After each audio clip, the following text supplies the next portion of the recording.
Higher Education will come to order. Today, our hearing will focus on enrollment trends across Minnesota. We will hear from college administrators as well as individual students who want to share their personal stories. Before we begin, I'd like to ground our conversation today in some statewide statistics published by the National Student Clearinghouse Research Center in January. Across all institution types, Minnesota undergraduate enrollment has surged in 2024. And this is really encouraging data that backs up what we've heard from Minnesota institutions this fall.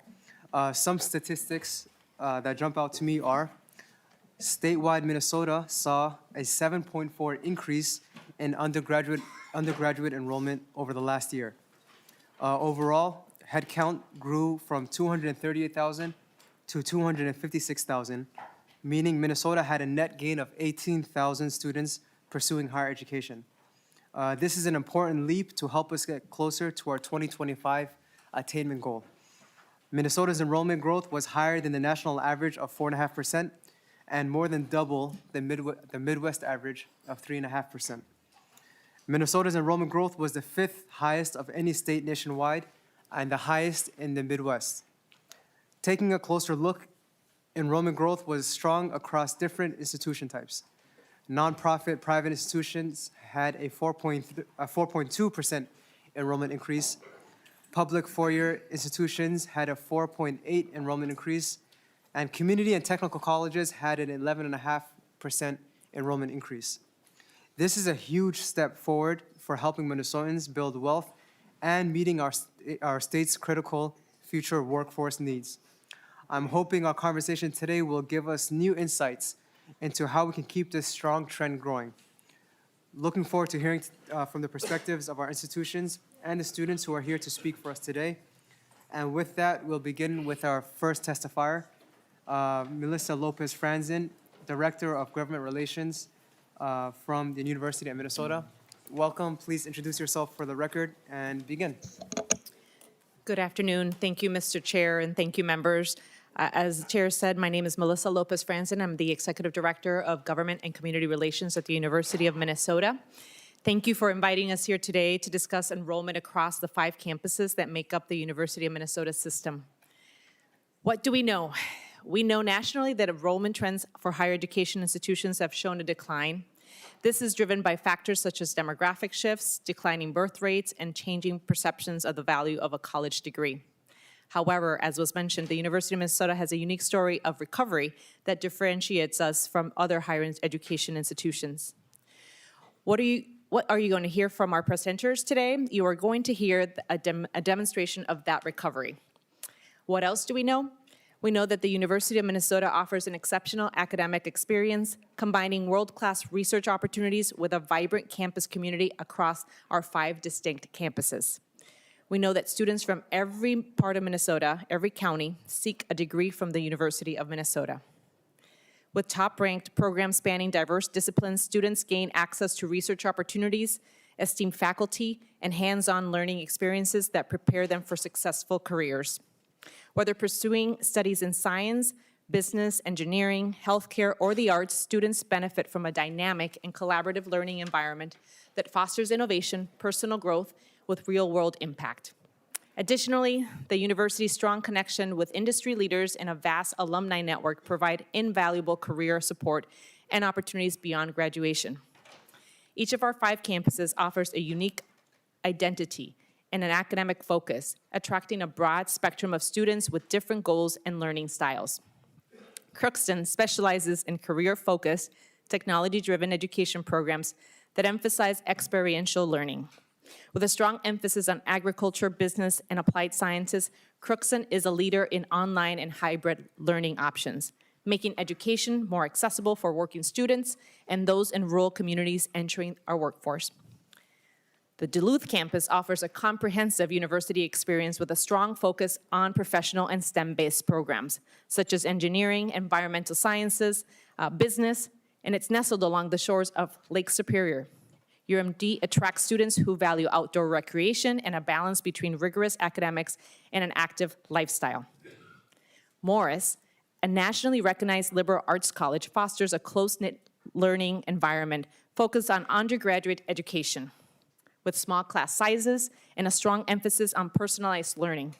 Morris is ideal for students who thrive in discussion-based coursework and hands-on research opportunities. Its commitment to sustainability and Native American education also makes it an attractive option for students passionate about environmental studies and public service. Rochester is the newest and most specialized of the 5 campuses, with a singular focus on health sciences. Located in a city renowned for medical innovation and home to the Mayo Clinic, Rochester offers a unique experience for students pursuing careers in healthcare, biomedical education and research, and public health. Finally, the Twin Cities campus is a premier research institution in an urban setting, and it appeals to students seeking top-tier programs in the liberal arts, policy and law, business, engineering, and health sciences with direct access to major industries. Located in both metropolitan and greater Minnesota settings, our campuses connect students with internships, networking, and civic engagement opportunities that enrich their education. And you'll hear from all of our chancellors in a minute. Chancellor Erickson says it best: while enrollment statistics, strategies, and challenges vary among all of our 5 campuses, we as a system are united in our mission to provide students with a top-tier education tailored to the needs of our region, state, nation, and the world, both now and for the future. Thank you. And with that, Mr. Chair, I welcome our Chancellor from Crookston, Chancellor Mary Claus Holst-Clausen.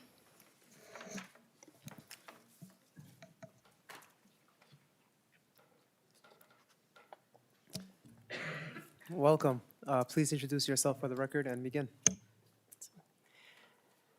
Thank you, Chair Forte and members of the committee. I'm Mary Holtz-Claus, and I am the Chancellor at the University of Minnesota, Crookston. As we look at the enrollment at the University of Minnesota Crookston, you see a total of around 2,600 students. 800 of those are members of either college and schools or a PSEO. And as Melissa Franzen just said, that University of Minnesota Crookston is one of the leaders for online education. So of those 1,700 students that we have, roughly around 1,000 of those are our online students. With our enrollment trend, which I wanted to show you, these are our degree-seeking students here. As you see, we did take that dip during COVID. In fact, we lost around 9% of our students during the COVID time period. We lost students that were online. Many of our online students are returning adults. In fact, almost all of them are returning adults. And so they were very busy just trying to get through COVID. Most of them were essential workers. And so that was one reason that we saw a decline of our online students. Our on-campus students, we had decided in December before COVID hit that we were going to end our football program. We had not had a very successful student experience, I hate to tell you, but it was 67 losses and 2 wins. And so we did make that decision to repurpose some of those resources in December, and many of our football players decided not to return, and then COVID hit. And so as you see, we did take that dip. But I'm showing you this projection because we have, I was going to say, have been able to turn around that trend line and looking at where we're going forward. Another area of our degree seeking, as you see there, is that we have about almost 66% or 2/3 of our students at the University of Minnesota Crookston are from Minnesota. Another 8 to 10%, it depends from year to year, are from North Dakota. So we are a university that indeed, being up in the northwest part of the state, serve our region as a land-grant university. And then our international students, we did take a little dip during COVID, but that's been relatively constant over the last years that you see here. Our international students, initially, a lot were from, most have been from Southeast Asia.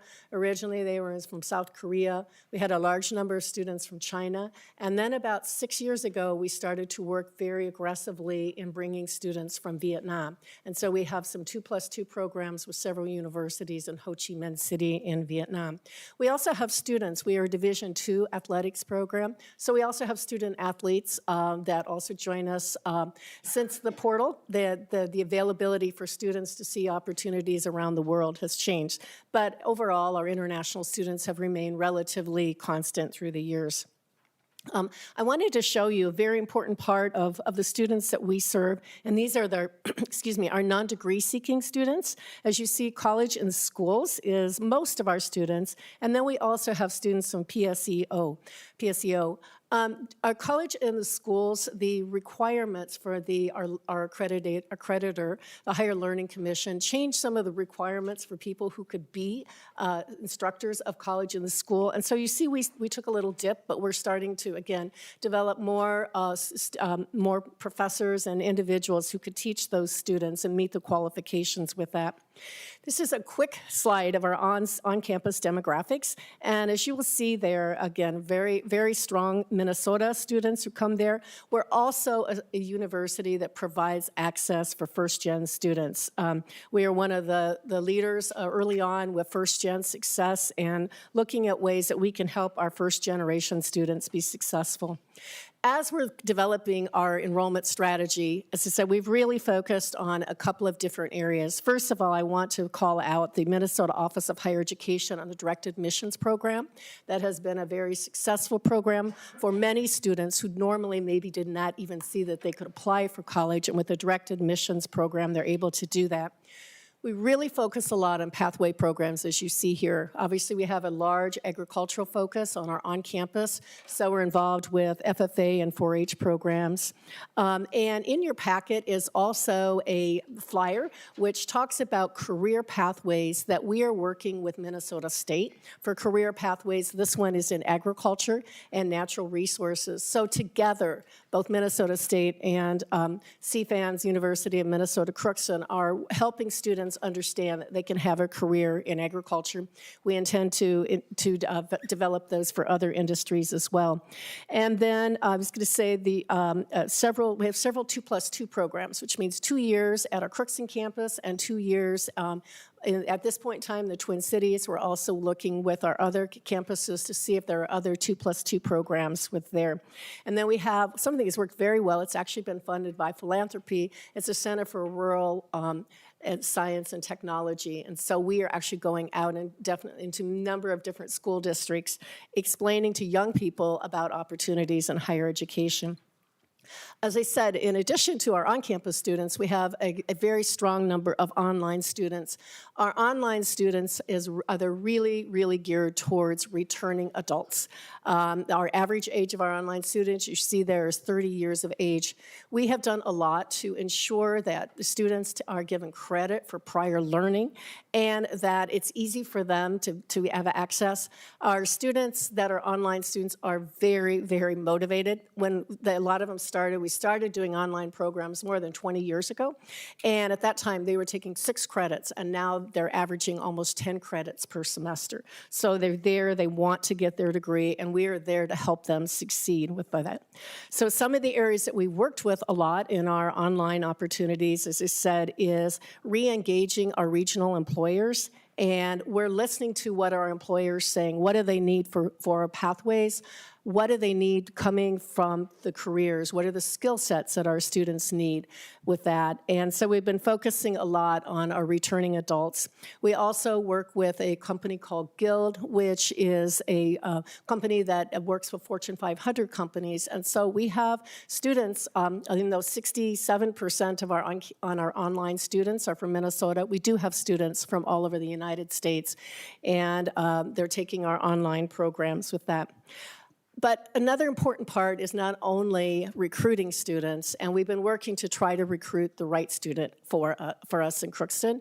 We recognized a while ago that GPA was more important than their SAT or ACT score, so we went to test optional like 6 years ago, and trying to find ways, again, that we're bringing the right student who is going to graduate, as well as keeping our students from first semester to second semester, first year to second year.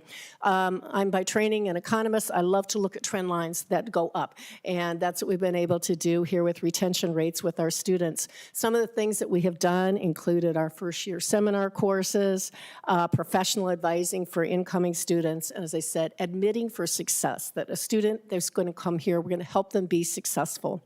And then, of course, in any enrollment strategy is always the marketing, and so we've really, again, tried to take what we could to focus on our target market markets.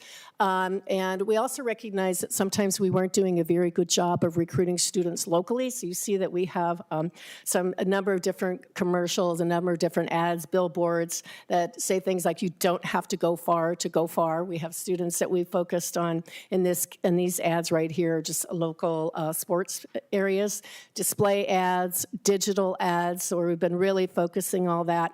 And then every once in a while, if I can get this to work, you get something that happens, and this one, oh, we're not going to, I don't know if you can hear the sound or not, but this was last week on ESPN. We had one of our amazing athletes who made a last moment free throw. I was going to say that from the opponents, or from the opponent's side all the way across, and it made the ESPN top 10 there. So even though we try to always focus on our marketing, we always take those free things that talk about the wonderful things at the University of Minnesota Crookston. So that gave you, I think I'm within my couple of moments, a quick overview of what we're doing. But as I said, our trend lines are looking good. We feel that we have turned everything around since COVID, and looking forward to going forward with that. So in your packet, you have a lot of information from that. But now I'm going to turn it over to my colleague, Chancellor Neese from the University of Minnesota Duluth. I had a quick question before we go to the next any person. questions? Thank you so much. If the campus continues in this trend, enrolling more students, what is the institution's, I guess, capacity for amount of enrolled students they can handle? Like, what's the campus's capacity? How many students do you think you could grow? Thank you. I was going to say, we're looking at, on campus, we're seeing a kind of our right number is 850 to 900 students. Okay. And online, we're wanting to focus at 12 to 1,400. And so we've kind of projected that we should be able to reach most of those numbers by 2027, 2028. Thank you for the question. Thank you so much. Any other questions? Thank you. Thank you.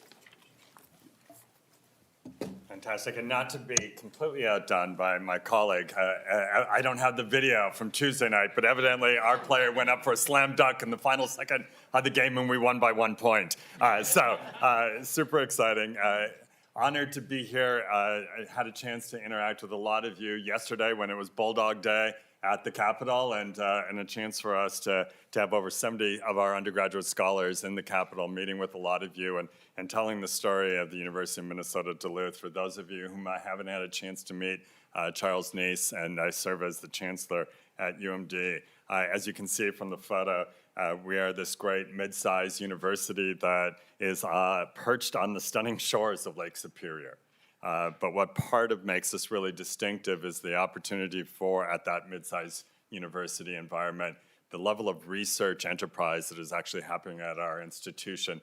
And that research is solving local problems that are transferable to the world. And our faculty are doing that in concert with our undergraduate scholars, giving them that hands-on knowledge to be the creators of that new knowledge, and that opportunity for them to make that difference. As we're looking at the region and what we can do in the region, from minerals to mining to natural resources to clean water, all of that is part of what we really embrace in our location, located in Duluth and next to the Iron Range. And our students then are directly involved in making that impact and that difference for the health of Minnesota. So if you're that student that's looking for that unique learning environment that is at that mid-sized university with the boundless possibilities in that amazing city of Duluth, with all of the outdoor experiences right alongside of it, along with the vibrant student experience of nationally ranked our Division II and Division I athletic programs, then we provide you with that great balance. That small institutional size with faculty that know their students in the classroom, but also a little bit larger size that we have the infrastructure that's supporting kind of that world-class research that we do at the university. And so we believe that we provide that really one-of-a-kind educational opportunity. This is a little bit of a snapshot of kind of our trends, as you can see. Again, we were bringing in class sizes that were right around that 2,700 level. We then dipped, as did institutions across the country, experienced what the trends of not going to college during COVID, and are now starting to stabilize coming out of that. We had a little bit of a bump there right after COVID as a lot of students stayed locally, and we think that we attracted a lot of students from the Duluth region. We're continuing to look at how we stabilize that. We're excited that our applications are up 30% from where they were a year ago, meaning that the demand and the interest in Duluth is starting to grow, as well as year to date, our confirmations are 12% higher than they were a year ago at this time. And so we're seeing that increased interest in what we're doing. We're really also excited about the number of transfer students as our transfer student numbers are starting to come back up in ways that we had seen in the past. We think some of that is also that our community colleges across the country, not just in Minnesota, were really hit hard during COVID. As more students are going back to our community college experiences, we're seeing some of those transfer students numbers start to bump back up, and that's exciting for us. We also had some great opportunities for us to grow our first-gen population, so we've seen some increases in the number of first-gen students coming to the institution, which is something that we're really proud about as a land-grant institution and committed to that access mission for our scholars here in the state. 85% of our undergraduate scholars are from the state of Minnesota. We're really committed to educating those people here in the state. As my colleague said from Crookston, a big focus on retention is also part of what we're looking at doing. So it isn't just who we are bringing in and how we're bringing in more new students, but how are we actually then supporting the scholars that are coming to our institution. So we're excited to say that our first to second year retention rates continue to increase, sitting at about 84%, which puts us on average with some of the other national mid-sized universities similar to us across the country. We're not satisfied with that, continuing to do more, and have set a target goal that will increase our first to second year retention rate to 90% here within the next 3-4 years. And so putting a lot of effort into that part of our student success mission. Our 4-year graduation rate sits at just over 52%, with a 6-year graduation rate over 70%. And so continuing to focus on not how we only bring in students to the institution, but really support them. The university has gone through a branding activity, and so we launched a new brand back this fall, and an opportunity for us to really connect with our brand of the University of Minnesota while also connecting with the local environment and the surrounding areas that we sit in Duluth. And so that sense of that intrepid spirit, the exploration, the inquiry that is part of who we are is a big part of what we've been doing and embracing as our new marketing strategy rolled out this year. It's expanded beyond just print and direct mail, but really thinking about social media, thinking about video. That's actually me in the video that they made me do, but it got a lot of hits evidently. So we're looking at different strategies that we're reaching out to our different constituency groups, bringing a lot more high school visits to the campus itself, but we also recognize that not everybody has the means or the ability to make it up to Duluth. So we have the Bulldogs on the Road opportunity where we actually go around the state of Minnesota and we bring a lot of what we are doing and our faculty and our students to different regions of the state to make sure that we're able to tell that great story. And that's a big part of what we're trying to do is really leveraging the storytelling about the amazing and remarkable opportunities that exist at the University of Minnesota Duluth and really tapping into our current undergraduate scholars, our alumni, and our faculty to really help tell that story. And that opportunity that exists for an affordable education experience at the University of Minnesota Duluth. A lot of times we recognize a lot of people look at the tuition price tags, and that sticker shock often prevents them from thinking about it as a possibility for them. And so we're trying to really tell the story that through total cost of attendance and the financial aid packaging and scholarship awards that we're able to do at UMD, we're actually providing a very affordable public university experience within the state of Minnesota. And that's something that we really want to make sure that we're sharing and we're telling as we continue to be committed to that access mission of the university. We also have a focus on the life experience of people that are connected to the university. So it isn't just trying to reach out to and connect with seniors, but we recognize that there is a whole life cycle connection opportunity. We have thousands of youth that are on our campus every summer participating in our athletic camps and our athletic programs. If you go to a Bulldog hockey game, you'll see the little ice skaters out there having their little ice skating opportunity. In fact, I talked with a senator yesterday whose son, who's already only 10 years old, but has this great memory of skiing on the ice, or skating on the ice at Amsoil Arena, and is already committed to being a Bulldog at age 10. And so we recognize that that opportunity for us to do some of that early outreach and thinking about the whole life cycle experience all the way through graduation and alumni knowing that we've got alumni. I just was with an alumnus, 82 years old, who flew back in from California just to go to a Bulldog hockey game. And so that life cycle experience is something that we're really embracing. But as some of you learned yesterday, we're also thinking about how we partner with both K-12 and higher ed into the Duluth region to create the Duluth Promise, a new initiative that we'll be launching in the fall, and an opportunity for us to partner with K-12, with Lake Superior Community College, St. Scholastica College, and UMD to really think about how do we support the workforce needs in our region and to create those pathways that any student, wherever they want to get off in that educational pathway for them, there is opportunities for them to continue to thrive and be a part of our community at Duluth. And so the Duluth Promise will launch as a way that we continue to think about the holistic work that we can do and really support the educational and workforce needs of the state. And with that, I'll turn it over to my colleague, Janet Erickson, who is the Chancellor at the University of Morris.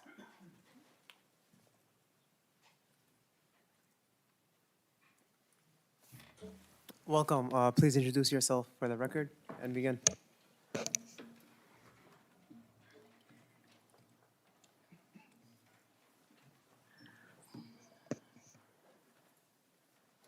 Chair Fate, members of the committee, thank you for your interest in Minnesota's only public liberal arts college. I'm Janet Erickson. I have the privilege of serving as the Chancellor of the University of Minnesota Morris, and I'm Melissa Bird. I serve as the Vice Chancellor for Enrollment Management and Institutional Effectiveness at Morris. the students who choose to attend our beautiful historic campus located in a safe small town in western Minnesota are attracted by the unique combination we offer of a liberal arts college experience and the power of the University of Minnesota degree. And since athletics have been brought up, I will also note we are also the only public Division III athletics option in the state. We have had a widely cited enrollment decline over the last decade, as the numbers in front of you document. At the same time, we are budgeting responsibly, not wishfully. We have cut $9.4 million on a roughly $50 million budget over the last decade. We continue to make reductions to align our budget with our enrollment, and we are working hard to protect the student experience and deliver access to an exceptional University of Minnesota undergraduate education, as the rankings on this slide attest. I will now let my colleague, Melissa Burt, tell you more about the numbers and our work in relation to them. Thank you. Please introduce yourself for the record and begin your presentation. I'm Melissa Bird. I serve as the Vice Chancellor for Enrollment. What do I do? Enrollment Management and Institutional Effectiveness at UMN Morris. So to better contextualize these data about enrollment, this slide shows overall enrollment over the last 10 years for UMN Morris and Council of Public Liberal Arts Colleges peers that are closest to us in the U.S. News and World Report rankings. As you can see, both Morris and our peers have experienced comparable declines over this time. This reflects a variety of challenges, including national trends toward enrollment in flagship institutions, as well as a persistent lack of understanding about the actual liberal arts college experience. As you can see in the data from the Office of Institutional Analysis, our enrollment has decreased over the last 10 years, and that's there in your packet. I'm going to start by speaking more about the more recent past, though. In fall 2024, we were down in new high school students and up significantly in new transfer students. Our new high school student numbers were impacted by the delayed FAFSA rollout, as well as a decline in the number of new American Indian students choosing Morris. We have had year-over-year increases in our first to second year retention rates over the last 3 years, and our transfer numbers have been increasing. We have increased student pipelines, including partnerships with colleges across the world. Closer to home, and with a focus on Minnesota residents, we have developed partnerships with Minnesota tribal colleges and each year add more articulation agreements between Minnesota State two-year colleges and our campus.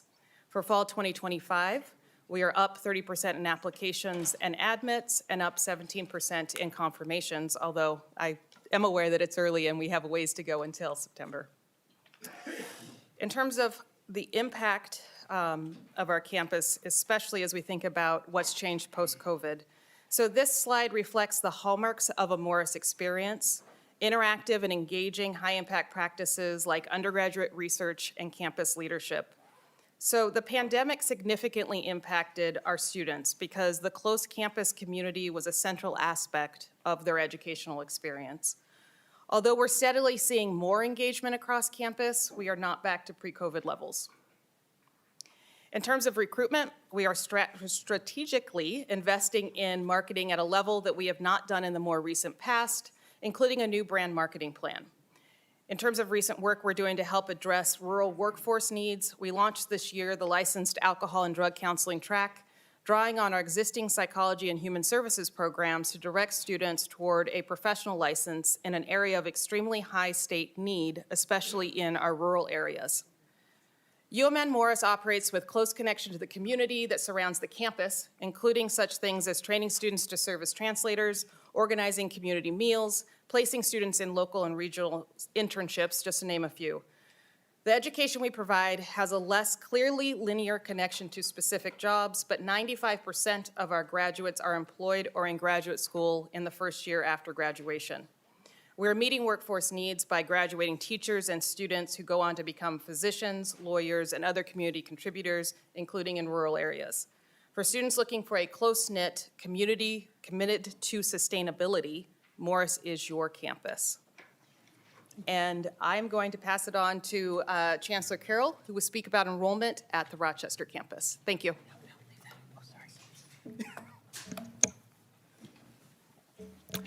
Welcome, Chancellor Carroll. Please introduce yourself for the record and begin. Will do. I'm Lori Carroll. I'm the Chancellor at the Rochester campus. And Senators, thank you for this opportunity. The specialized Rochester campus of the University of Minnesota makes a unique and needed contribution to the development of human potential for our state. Growth in UMR's enrollment translates directly to growth in Minnesota's healthcare workforce. These shortages create heartbreaking challenges across our state. The Rochester campus works closely with industry and academic partners to design and adjust programs to meet these and other emerging healthcare workforce needs. We are preparing students to serve Minnesota communities in 6 career areas. Pre-med and other patient care professions are at the top of the list, while we also address other shortages like mental health professionals, as well as emerging opportunities such as digital health with the potential to better serve Minnesota's rural communities. A reminder that this young campus graduated its first class of 52 students in 2013. One of those first students is Hannah Elzen Peter. She grew up in St. Joseph. She's now a physician serving OB and primary care patients in Crosby. More than 80% of our students are from Minnesota, and ultimately, most aspire to serve as healthcare professionals in Minnesota. Over 2/3 of our students are from backgrounds historically underrepresented in higher education. Their potential and determination inspire us to support their success. As a new campus, UMR has experienced steep enrollment growth, moving from that small but mighty first class to now serving 936 students in undergraduate and partnership programs. Our strategic growth plan, the Bluff Top View, projects 3 phases of growth: bold, bolder, and boldest, 1,000, 1,500, and ultimately 2,500 students. At each of these growth milestones, strategic investment is needed to ensure we have the facilities and faculty to support the increased enrollment. Compared to this time 1 year ago, we have increased applications by 23%, offers of admission by 39%, and paid confirmation by 176%. Given these significant increases, we expect to surpass the bold goal of 1,000 in 2025. As a startup, we are at an inflection point, working to assemble funds to increase our capacity to serve more than 1,000 students. The university's health sciences strategic plan includes a legislative request for investment to expand UMR facilities to accommodate up to 1,500 students through partnerships to build out and lease space. This is not a capital request. Again, all those additional students will be future health professionals. In addition to the state request, we are also pursuing funds through our city, local economic development endeavors, corporate and foundation philanthropy, and the federal government. For the 2025 recruitment cycle, we have updated our marketing materials to showcase our many Get Forward Faster programs. You have a handout describing those programs.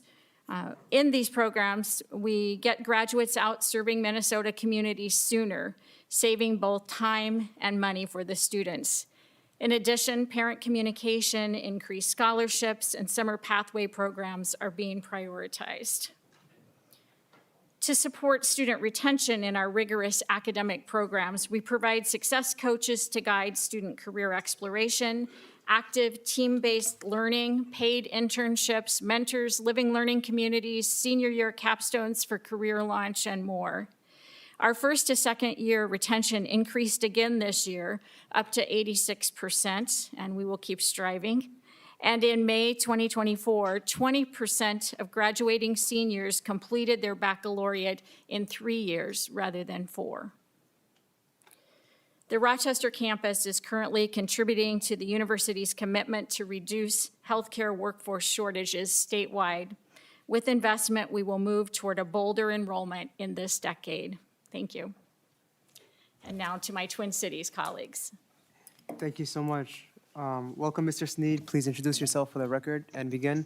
And for the remaining testifiers, we are a little bit cutting it close on the agenda, so please let's try to keep the presentations to 3 minutes each if possible. Thank you. Mr. Chair, members of the committee, thank you for the opportunity to speak with you today.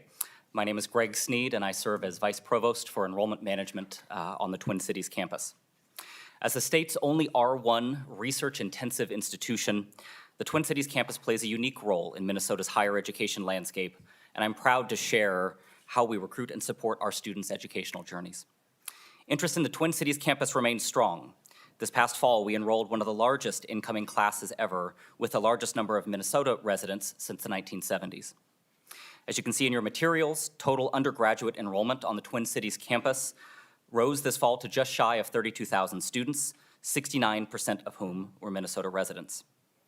We also enrolled approximately 15,000 graduate and professional students for a total degree-seeking enrollment of 47,000. Additionally, we enrolled nearly 10,000 non-degree seeking students in our various programs, including PSEO and College in the Schools.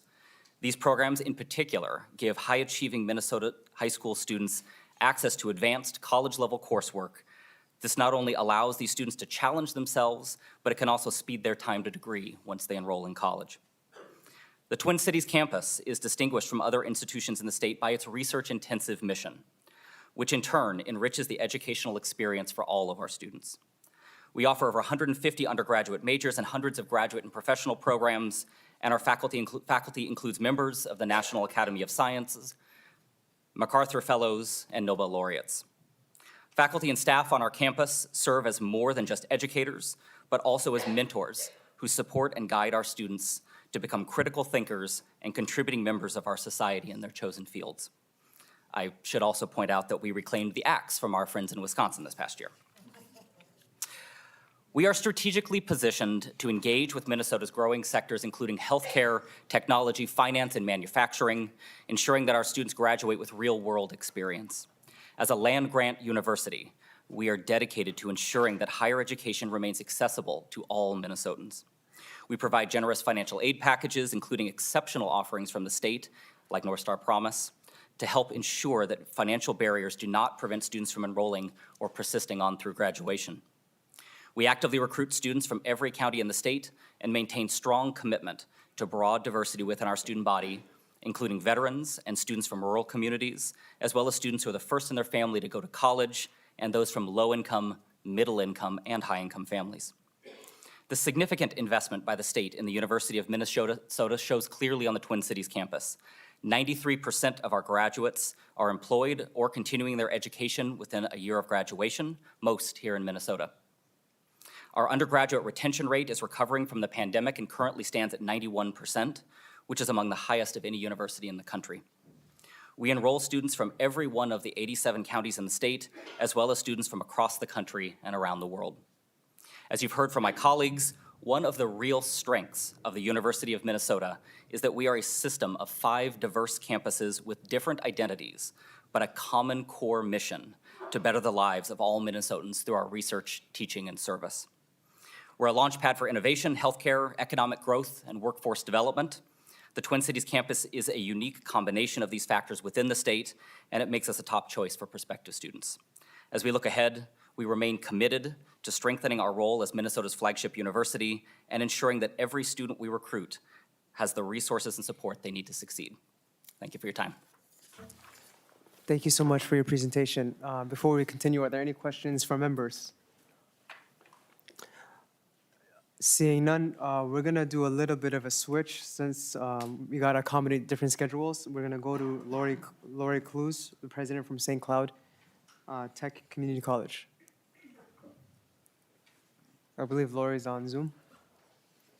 Hello and good afternoon, Chair Patel, committee members. Thank you so much for the opportunity to share a little bit about our enrollment strategies at St. Cloud Technical and Community College. With me today is Karen Backus. Karen is our Director of Recruitment and Outreach. And with your permission, I'm going to turn it over to Karen first. Karen? Yes, thank you. Please introduce yourself for the record and begin. Mr. Chair and Senators, my name is Karen Backus, and I am the Director of Recruitment and Outreach at St. Cloud Technical and Community College. Thank you so much for this opportunity to speak with you for a few minutes. It's greatly appreciated. Having been in higher education for nearly 40 years, I know the importance of legislative funding and the support for higher education. It wasn't until I came to SCTCC about 3 years ago that I have truly seen and been impressed with the effectiveness of how SCTCC has utilized and leveraged the dollars that you have invested to serve our students and the community. SCTCC truly lives up to its name as being the community's college. We have actively promoted to recruit and retain students. We know that access to and affordability of college is a key issue for all of us. Because of your support, we promote affordable tuition, the incredible North Star Promise, which, by the way, we know resulted in approximately 300 students who would not have attended SCTCC without that scholarship. And we utilize the workforce development scholarships to ensure that SCTCC is affordable for all learners. Building relationships in schools and in the community is key to our success. We strategically work with our K-12 partners developing programs depending on their needs. We have great relationships with many school districts, but I would like to call out one recent district partnership. The St. Cloud District, District 742, launched a new initiative called Future 100. Their goal was to have every senior apply to a college, consider the military, workforce, or other pathways. Many SCTCC staff members spent hours at Tech and Apollo high schools helping students apply to a college or guide them on future planning. Other K-12 outreach includes speaking with classes about careers in college, high school groups coming to our campus for tours and information sessions, and conducting financial aid sessions on and off campus. The successful recruitment and marketing efforts leading to increased applications and enrollment are no doubt tied to the investments you have made to SCTCC and to Min-State as a whole. I am truly blessed to work at a place where higher education is valued and supported. Thank you. I now turn it back to President Clues. Chair committee members, as Karen shared, higher education investments have provided St. Cloud Technical and Community College with the opportunity to promote affordable access to higher education. And we are thrilled that we have seen a 12% increase at this point in enrollment for this academic year. We have also leveraged higher education legislative investments by collaborating with business and industry partners to expand academic programming to address critical workforce needs. So on the slide that's up right now, there are 4 areas programs that are address critical workforce needs. But I want to highlight two of those, and that's the Aircraft Maintenance Technician Program and K-12 partnerships. So as a result of legislative funding for program expansion in high-demand workforce industry sectors, St. Cloud Technical and Community College has hired a program coordinator to help launch an aircraft maintenance technician program in collaboration with Delta Airlines, Sun Country, Cirrus Aircraft, Metropolitan Airport Commission, the St. Cloud Regional Airport, and other industry partners. I am thrilled that the first AMT cohort at SCTCC is planned for the fall of 2026. This is a huge lift, and I say this, no pun intended, but literally to get this off the ground, we could not have done this without your investment to expand academic programming. Trained and certified aircraft maintenance technicians are in tremendous demand, and students graduating from this program can earn over $100,000 after 5 years in the field. So thank you for your investment to help expand access to these programs. Another investment that expanded training for a critical workforce need was funding for St. Cloud School District 742 to create an ambulance bay and provide emergency medical responder training and certification to Apollo High School students. As a result of that investment, we expanded our partnership with St. Cloud School District, and we are providing EMR training this spring to Apollo High School students and a faculty member at Apollo High School. That faculty member will receive certification this spring, and they will provide all future training for Apollo students so that they can take the EM course and get certified in EMR. Students certified in EMR in high school can then seamlessly transfer to St. Cloud Technical and Community College with a stackable credential and pursue their EMT or their paramedic credential and licensure, again, meeting critical workforce needs for our region. So thank you. Your investments in higher education truly transform the lives of our students and their families while driving workforce development, ensuring that our Minnesota economy and our citizens thrive. And we really appreciate your support. Thank you so much. Thank you so much. Any questions for members? Seeing none, Senator Putnam. Thank you, Mr. Chair, and thank you, President Klus, for zooming in with us today. And also, I appreciate your appreciation for the North Star Promise Act, which clearly has done some wonderful things for students all around the state. But I do want to say that if I'm not mistaken, St. Cloud Technical College is at a 14% increase in enrollment. Now, people who take the North Star Promise Act, they can go anywhere. Why are you so awesome? Well, President Klus. Chair Pate and members of the committee and Senator Putnam, I think that your support definitely lends a lot to our success. And I think we live in a community that is just outstanding. We have just outstanding community partnerships and relationships, business and industry partners that want to support us. And we see that carry out in the work that you're all doing at the legislature in fostering that work. And so I think that translates to our students feel the passion. They see that there's a lot of opportunities with a 99% job placement rate after they earn their credential here. What's not to love, right? So thank you. Senator Putnam. Thank you so much for your presentation. Thank you. And next up, we have Paul Shepard. Carrie Brimhall, President for the Minnesota State Technical and Community and Technical College. Good afternoon, Mr. Chair and members of the committee. My name is Carrie Brimhall, and I'm proud to serve as the president of Minnesota State Community and Technical College. We have campuses in Wadena, Detroit Lakes, Fergus Falls, and Moorhead, and we have 2 program sites in partnership with industry in Alexandria and North Minneapolis. I'm honored, of course, to be in front of you today to talk about the strategic ways we're using your support and funding to stabilize and grow enrollment, impact the lives of more students, and build even stronger communities.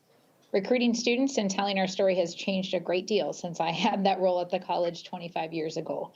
To share how M-State is building enrollment, I'd like to introduce, with your permission, one of our shining stars, Emily Haverkamp, Associate Director of Admissions.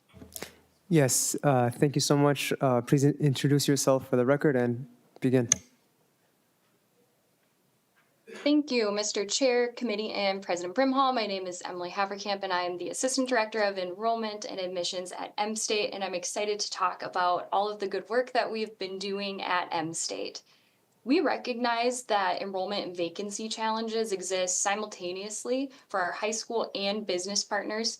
To address this, we're currently exploring innovative ways to share resources, stay ahead of economic trends, and address these difficulties as allies. These efforts in return afford M-State the opportunity to redefine our partnerships, grow our networks, and enhance our value proposition. M-State is beginning work with some of our K-12 partners to fill curriculum gaps in CTE, career and technical education programming, career assessments, and college readiness. Through these agreements, M-State provides resources for our partners, such as personnel to aid in career planning, support for district meetings, customized training for technical and soft skills, along with support for marketing needs and materials. Through partnerships, M-State can offer access to resources and alternative course delivery, such as using our state-of-the-art healthcare simulation lab established in partnership with Sanford Health on our Moorhead campus, access to our mobile welding precision manufacturing trailer or CDL simulator and CDL testing on site, just to name a few. We are working to expand our articulation agreements and enhance our credit for prior learning process to honor the credit earned in high school and on the job as students transition to undergrad. Some examples of this would be our partnerships to offer CDL, commercial driver's license training in high schools, and our partnership with Moorhead Career Academy, where students can earn both college and high school credit while being trained as emergency medical responders and are eligible to take their EMT certification exam upon graduation. Our enrollment team has been prioritizing the establishment of relationships with key stakeholder businesses in our recruitment areas, especially those that offer scholarships and pathways to education, such as tuition reimbursement. The team has been identifying opportunities such as visiting CNA courses to promote our healthcare programs, for example. Our enrollment team has also been working across departments, going beyond the traditional high school visit and visiting specific classes alongside our financial aid staff, attending FAFSA nights at local schools to promote ways to pay for college, such as the North Star Promise, scholarships and sponsorship opportunities, and serve as a community resource for connecting families to affordable education. Additionally, we are maintaining and revisiting our existing partnerships by assessing the workforce needs that drive these agreements, such as with our Energy Career Academy in partnership with Xcel Energy, which offers electrical line worker training at sites in the Twin Cities metro area, which launched to address a need to attract new people to the industry. The college has made investments in technological infrastructure that streamlines processes and aids us in planning for the future. By leaning into technology, we've been able to make more strategic decisions and prioritize the communication that our students really want. M-State has implemented and is using a new customer relation management software system, and we are using it to the fullest extent that we can.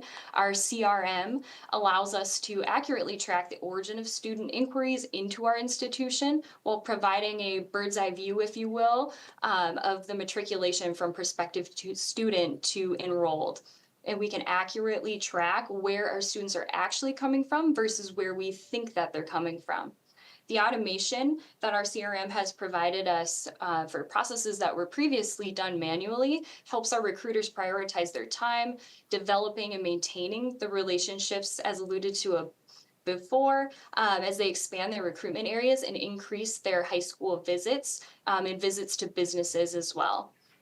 Customization, because of our CRM, allows us to send targeted communication and outreach efforts that are unique and salient to different populations, yet malleable enough to adjust based on real-time feedback.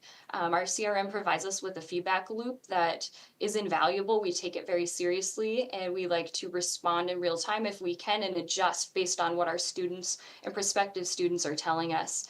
For example, we have developed a handful of digital campaigns to reach specific populations, such as direct admits, previous students who maybe discontinued enrollment, or students who send us their FAFSA information but never applied, so we can promote alternative ways to pay for college, such as the North Star Promise, as that maybe was not in existence when they were with us previously. We also developed a mail campaign to put our marketing materials and valuable information physically in the hands of our prospective students, parents, K-12 staff, stakeholders, and businesses. The accurate tracking and curating of specific messages would not be possible without the college's investment in these initiatives and the support from our system and state. Thank you for allowing me time to touch briefly on some of the strategies M-State is using to address enrollment challenges and highlight how the work we do to recruit and retain talented students strengthens our region's workforce. So with that, I will turn it back to President Brimhall. Thank you. Thank you. And we can all take a collective breath as M-State and all of the colleges and universities in our system are busy using data and making adjustments to try to get really key messages to a group of people who hasn't always had an opportunity to hear about higher education, and we're delighted about the work that's happening.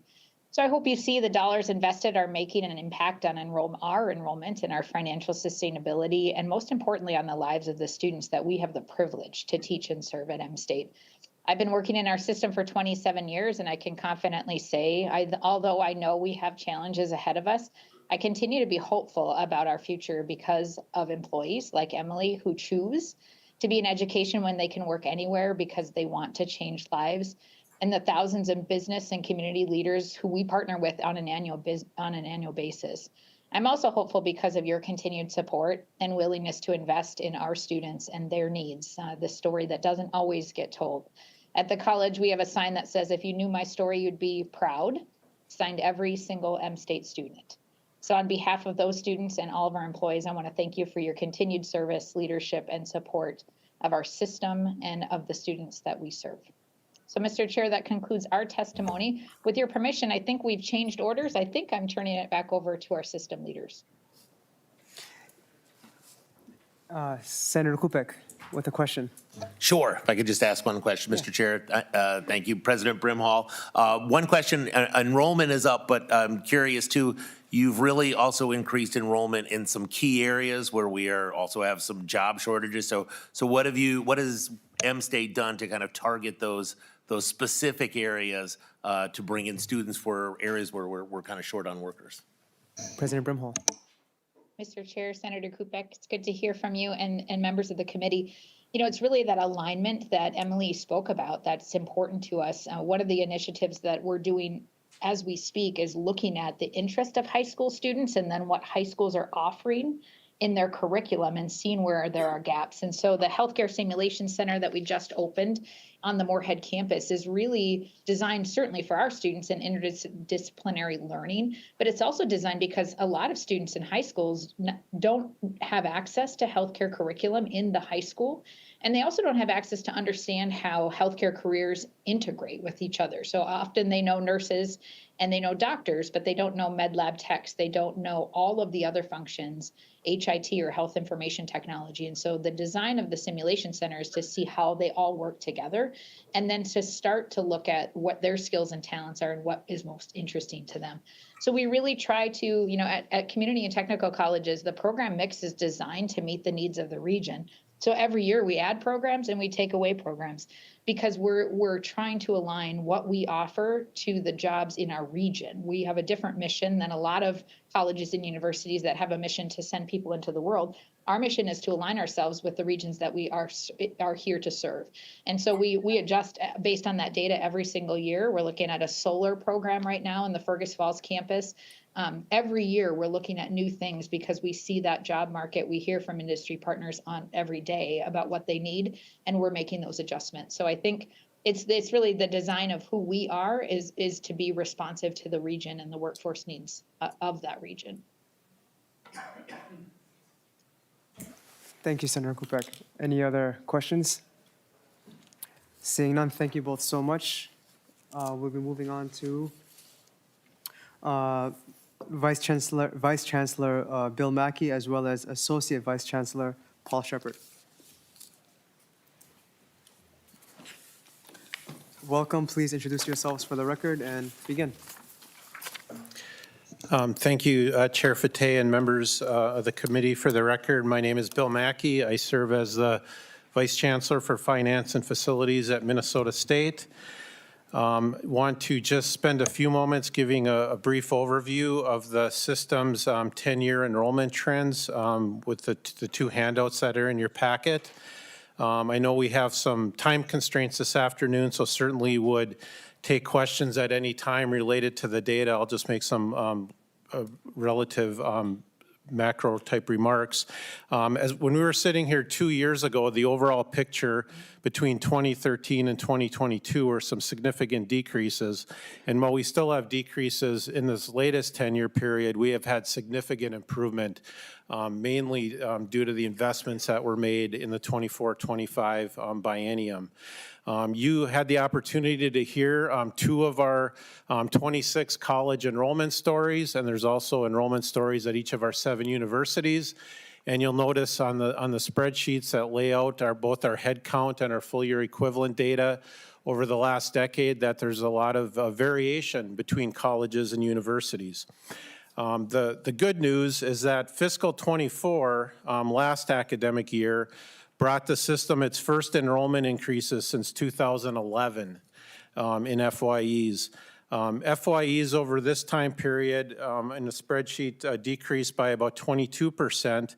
However, it is noted that 3 colleges did have enrollment increases over this period, and there were ranges that ranged anywhere from being relatively even to decreases that were along the lines of 30 to 35%. As with most higher education institutions, demographics played a significant role in these enrollment changes. Headcount changes over this time period were less dramatic as the decrease was 18%.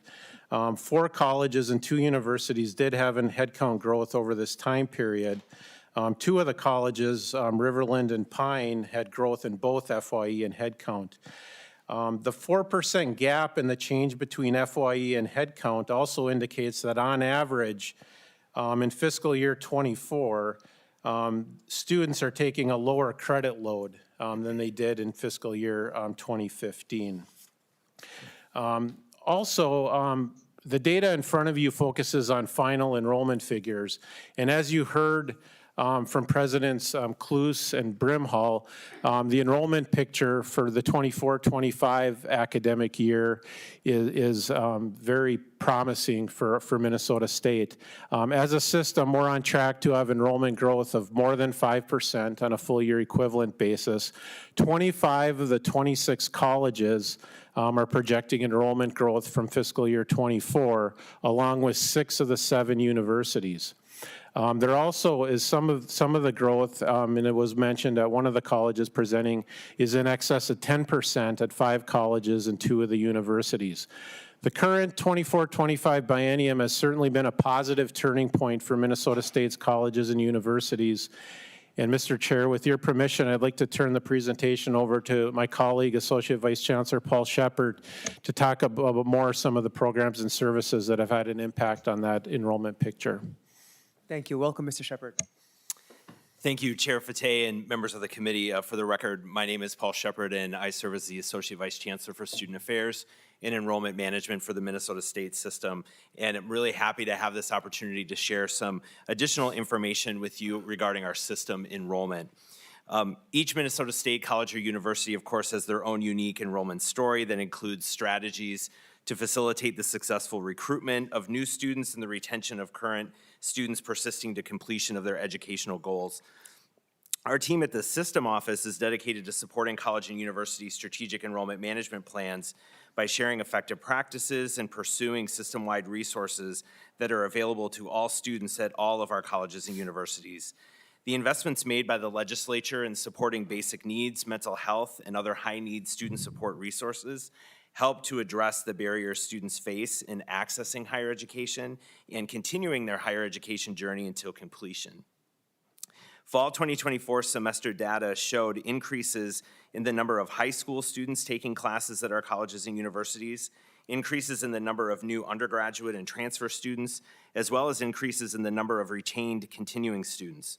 We also experienced increases in enrollment across age category, including increases in the number of students aged 25 to 34, 35 to 44, 44 to 54, and even 55 or greater, in addition to increases in the number of students aged 18 to 24. Our enrollment also shows gains across all gender and all race and ethnicity categories. The enrollment gains in the fall 2024 semester compared to the fall 2023 semester are not attributable to isolated gains in just 1 or 2 specific demographics. Minnesota State experienced enrollment growth across all student demographics at all levels. There is evidence to suggest that investments made in higher education, including the North Star Promise, other targeted scholarship programs, and the direct admissions program, has effectively raised awareness among prospective and current students of the opportunity to enroll for the first time or continue their enrollment at a Minnesota State college or university. These are great examples of how strong partnerships between the legislature and higher education can make a significant difference in creating an environment in which students can pursue their educational goals and meet workforce needs. Thank you. Thank you so much. Are there any questions from members? Thank you so much for your presentation. Yep. Next up, we have Paul Serkvinek, President for Minnesota Private Colleges Council, as well as Megan Roskowski. Welcome. Please introduce yourselves for the record and begin.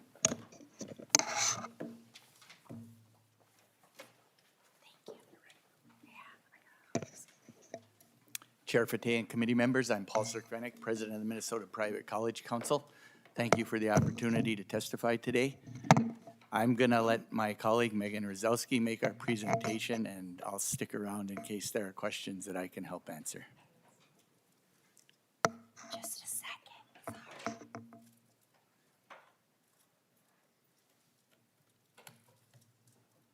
There we go.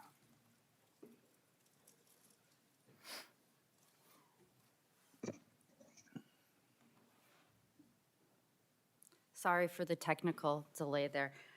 My name is Megan Rozowski, and I serve as the Director of Research and Policy Development at the Minnesota Private College Council. We have 18 private nonprofit college members, which are across the state of Minnesota. You can see them on the map here. Before I dive into the enrollment trends, I wanted to give you a little background on the different types of degrees our member institutions offer. We have bachelor's degrees offered at all 18 member institutions. 5 of our member institutions have associate degree programs. 8 member institutions offer non-traditional evening, weekend, and degree completion programs, which are really targeted for adult learners who are returning to school. 15 of our member institutions have graduate degrees, but 75% of the headcount enrollment is undergraduate students. Here we have a chart that shows the undergraduate headcount enrollment from fall 2015 to this fall 2024. You can see there's kind of a long, slow decline in the headcount enrollment and then a bigger drop that comes coming off of COVID. Headcount enrollment this fall compared to fall 2015 is down 8.5%, but the good news was fall 2024 compared to fall 2023, it's up 1.9%. Of course, this differs amongst our member institutions for both the 1-year change and the 10-year change. I did also want to mention that this presentation focuses on undergraduate enrollment, but graduate enrollment does account for 25% of the total enrollment at our members, and it varies by institution. Our members' institutions award 41% of the master's degrees that are earned in Minnesota annually. Unfortunately, graduate headcount enrollment has declined pretty steadily over the last decade. This fall, it's down 23% compared to fall 2015, from about 17,800 students to 13,700 students. This slide looks at the undergraduate full-term equivalency enrollment from fall 2015 to fall 2024.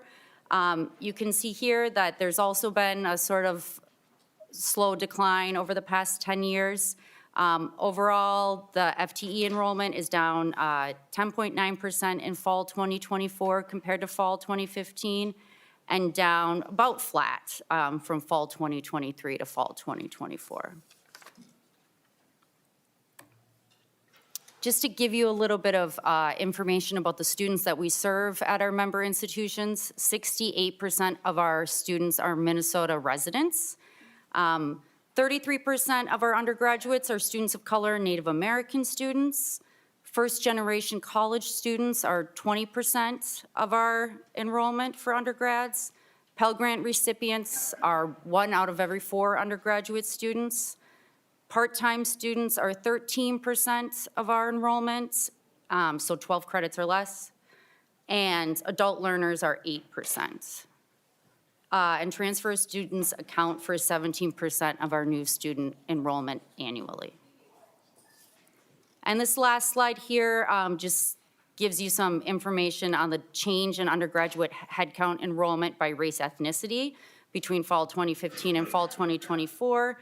You can see that the largest increases in enrollment were amongst Black and Hispanic Latino undergraduate students, though there were pretty significant increases for Native Hawaiian and other Pacific Islander students and students of 2 or more races. Unfortunately, a decline in Native American students and then a pretty significant decline in white undergraduate students, but that kind of correlates with what we're seeing in the demographics in Minnesota as there's fewer white high school graduates and an increasingly racially diverse K-12 population. Thank you so much. Are there any questions from members?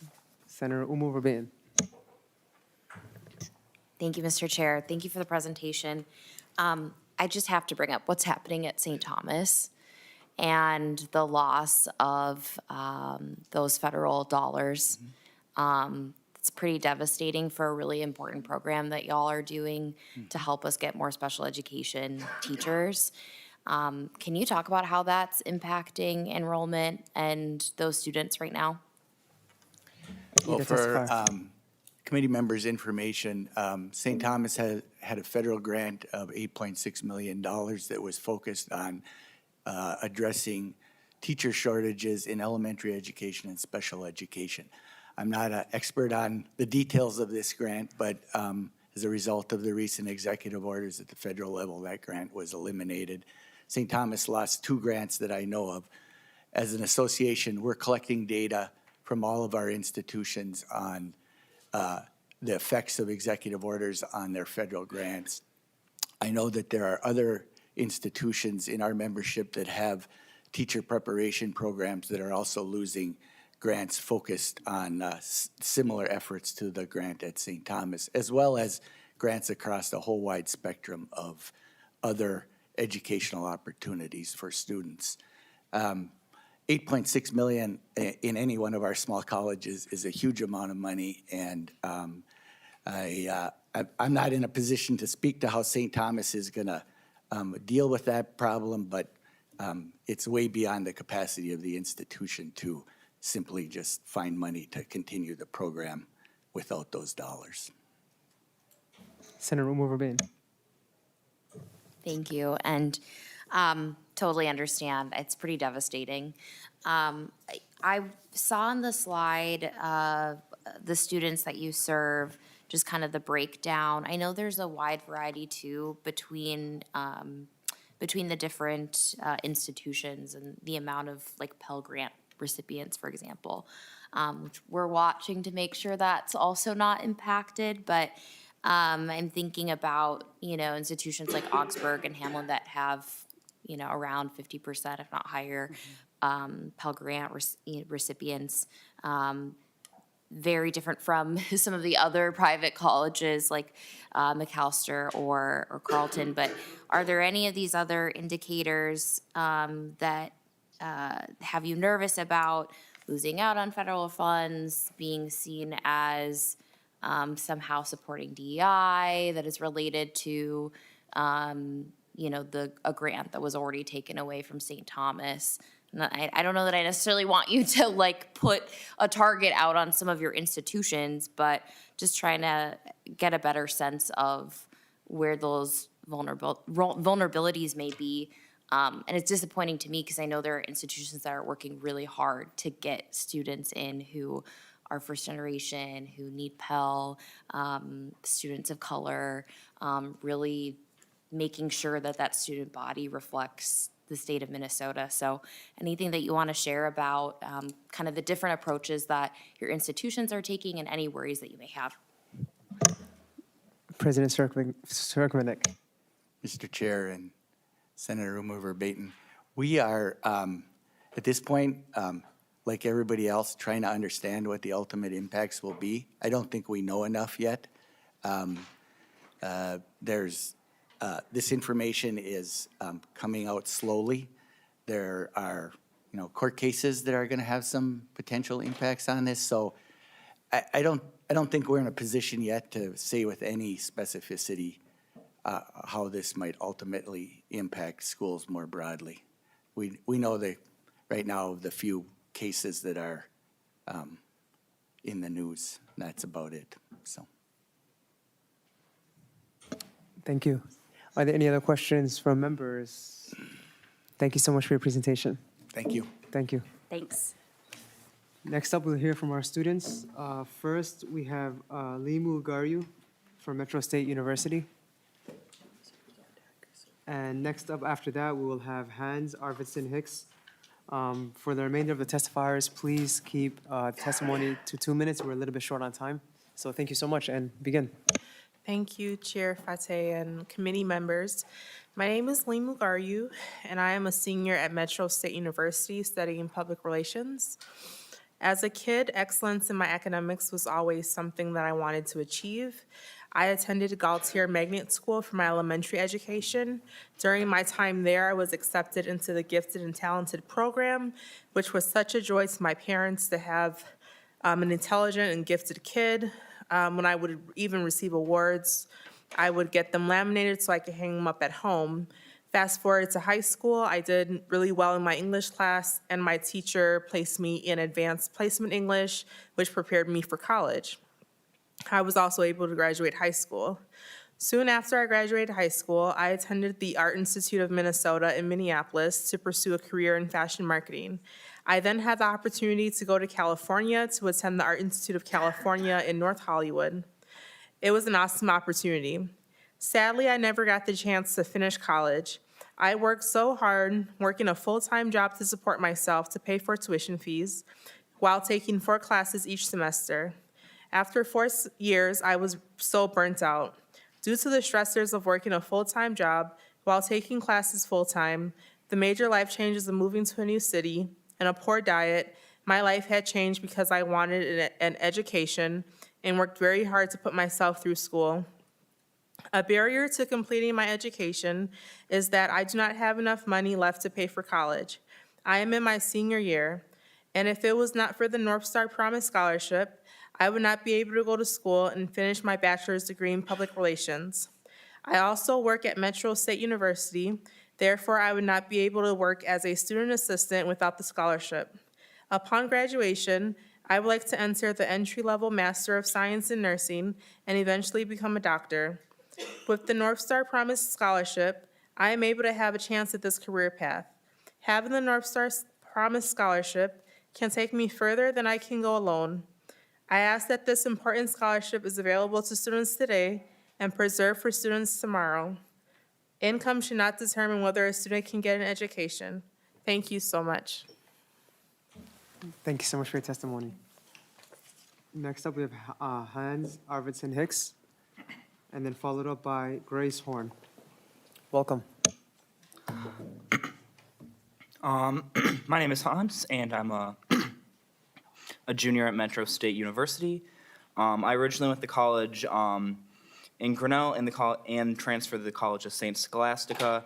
But then when COVID hit and school was taken online, without the more constant sort of reinforcements of in-person school, I was far less motivated and opted to move to the Twin Cities and worked various odd jobs. And then after a few false starts in the summer of 2023, I took Biology 1 at North Hennepin Community College, and then enrolled at Normandale and at Metro State as guest students in the fall of 2023, and officially applied to become a full-time student at Metro State in the fall of 2024. I found I liked and connected with the school's science faculty in biology and physical chemistry, and that was a big motivator to enroll there instead of other schools in the metro area. I'm currently pursuing a degree in biochemistry, and I work in the Science Center on campus, setting up all the biology and chemistry labs at the school. And thanks to the staff at Metro State, I feel a lot more motivated and have more clear career goals in mind. I've spent the previous summer working at the Department of Entomology at the U of M, and is currently applying for another CFANS program at the U of M, and I hope to find a job in agribusiness, or perhaps go to grad school and use that experience in agronomy and plant genetics for the state. I started my first year at Minnesota Community Colleges in Metro State without the North Star program, and for the first semester I was enrolled as guest students and working full-time jobs during the fall semester and paying expenses out of pocket. In the spring semester of 2024, I focused full-time on school without outside work and found, it was a lot for my finances, but this year, thanks to the North Star program, it has gone a long way to alleviate financial constraints and allowed me to focus on school. Without the program, I would not be able to work in the Science Center or pursue U of M internships, as it would be more of a balance focusing on higher education and finding a job that can sustain me with a higher pay rate. I've gotten to know many of the faces and classmates around Metro State Science Center and found that many are beneficiaries of North Star, and like myself, they're very grateful for the actions of the Minnesota State Legislature to make this possible. Thank you to the chair and the committee for your time. Thank you for your testimony.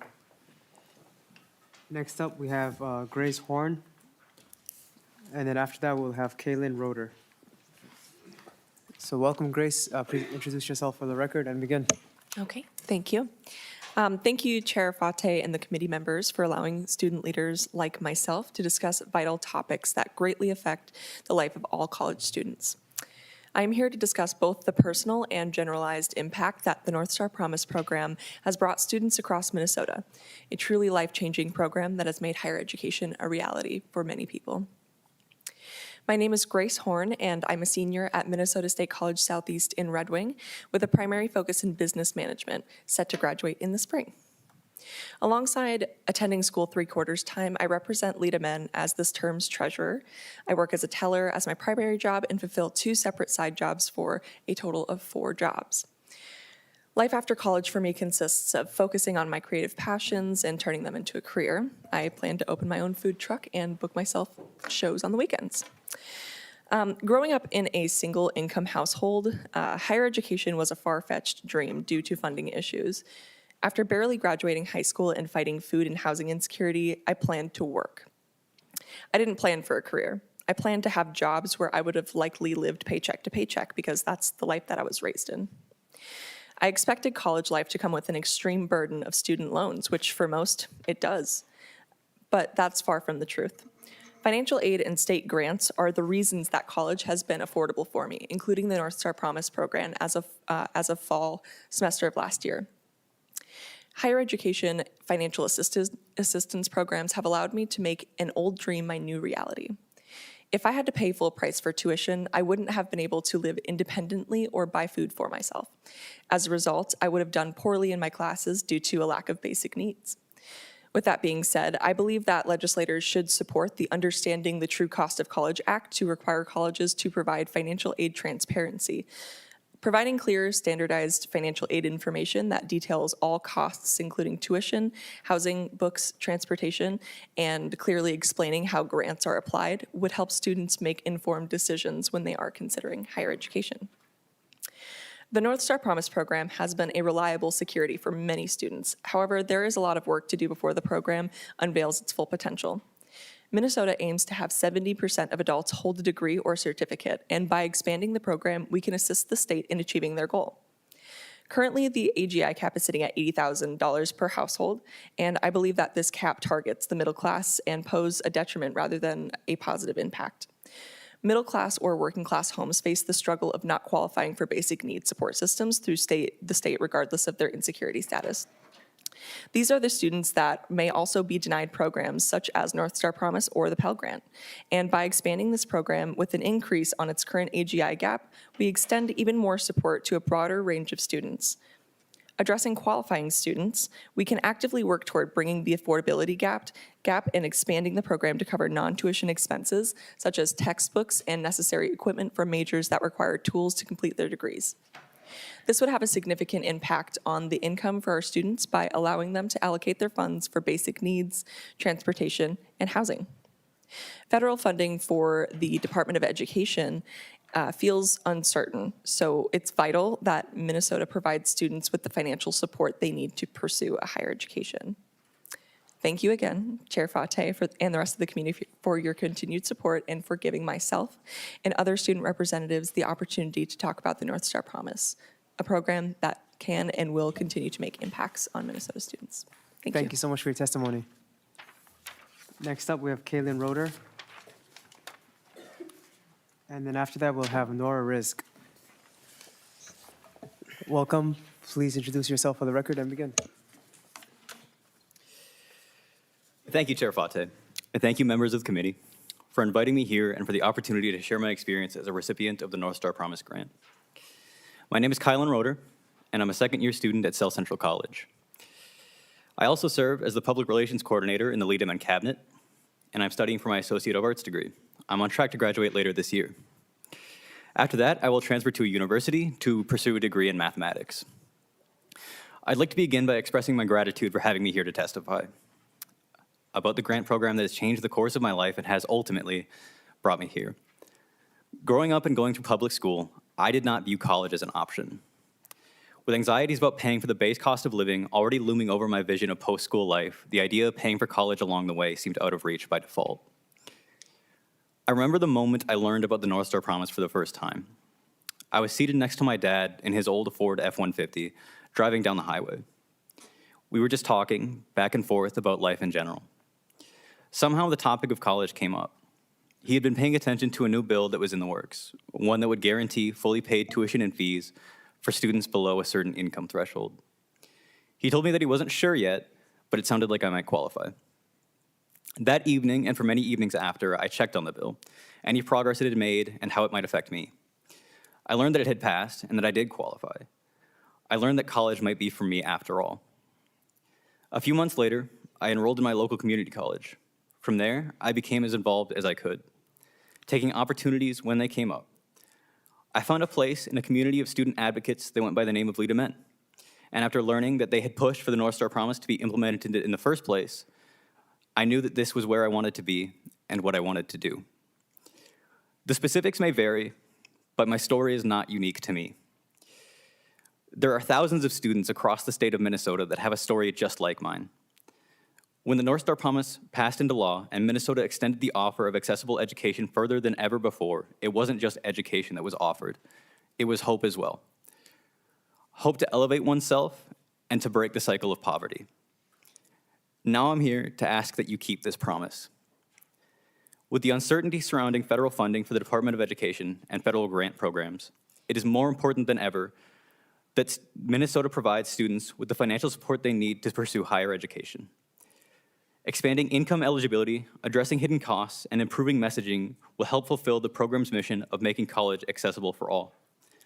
In fulfilling that mission, Minnesotans will have the opportunity to pursue key life decisions and strong economic drivers such as home ownership, family planning, and entrepreneurship. Finally, I'd like to thank you all for your time today. Sitting here in front of all of you to advocate for the program that has changed the course of my life and the life of others so drastically and so much for the better is an immense honor. Going forward, I will never forget how the North Star Promise program has allowed so many, myself included, to realize their full potential. Thank you. Thank you so much for your testimony.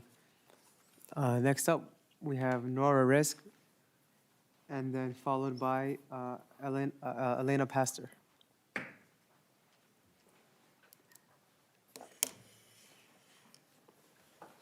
Welcome. Thank you. Mr. Chairman and members of the committee, my name is Nora Rizk. I'm a freshman at Hamline University. I just want to start off by saying thank you for the opportunity to testify today. I'm an Egyptian American in a family of 6, including myself. I grew up mostly in White Bear Lake and moved in St. Paul in 2019. I come from a low-income family, so that itself is a struggle, not only for myself, but for many people today.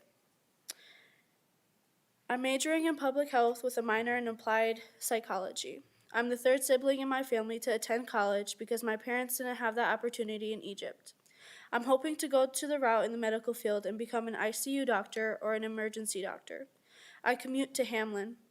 I came to Hamlin because of the opportunities it has for me for my career. The strong community around Hamlin had also drew me. Having class sizes that made it possible for my professors to notice me, which was important. I chose Hamlin because it's near my home, and having my support system near me was a must, and for that, Hamlin was the perfect place for me. I was able to get a job on campus as a tutor at the Hamlin Elementary School. My tuition was fully covered because of my state grant, my Pell Grants, and scholarships that Hamlin gave me, and that was a big relief for my family and I. Coming from a low-income family, worrying about how I'm going to pay for college is always a question. But with the help of the state, federal Pell Grants, and my scholarships, I'm able to pursue my dream of having a degree. I'm able to come to school and not worry about how I'm going to pay for these classes, books, etc. This is all possible from, like I mentioned before, my grants and scholarships. Being at Hamlin now has shown me nothing but great things, where our faculty is involved with our students, bringing opportunities to help us in the long run, and the inclusiveness our students and faculty have within Hamlin. As former President Barack Obama once said, education is not a luxury, it's a necessity. Thank you again for this opportunity. Thank you so much for your testimony. Thank you. Next up, we have Elena Pastor. Welcome. Chair and members, thank you for the opportunity to testify. My name is Elena Plaster. I've lived in the Twin Cities my whole life. I went to Jefferson High School in Bloomington, and I'm a commuter student and freshman at Hamlin University. I've always known I wanted to pursue higher education and have striven for knowledge throughout all aspects of my life. I would love to pursue a career in politics and international diplomacy in the future. On campus, I'm the commuter representative for the Hamlin Undergraduate Student Congress. I'm currently studying foreign languages as well as political science classes. I chose Hamlin because I loved the idea of going to a relatively small private university with a very impressive history. In their incredible generosity, Hamlin offered me the most scholarships and financial aid.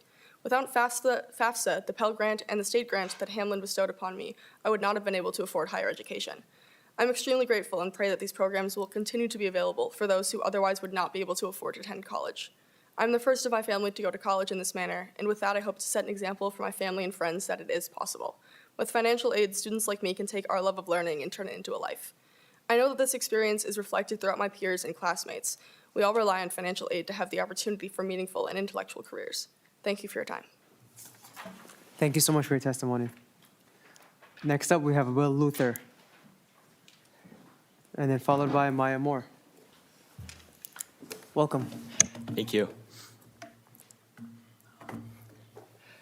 Thank you, Chairman Fate and Senators, for having me. I'm Will Luther. I'm a first-year student at the University of Minnesota Twin Cities campus and state corner for the University of Minnesota undergraduate student government.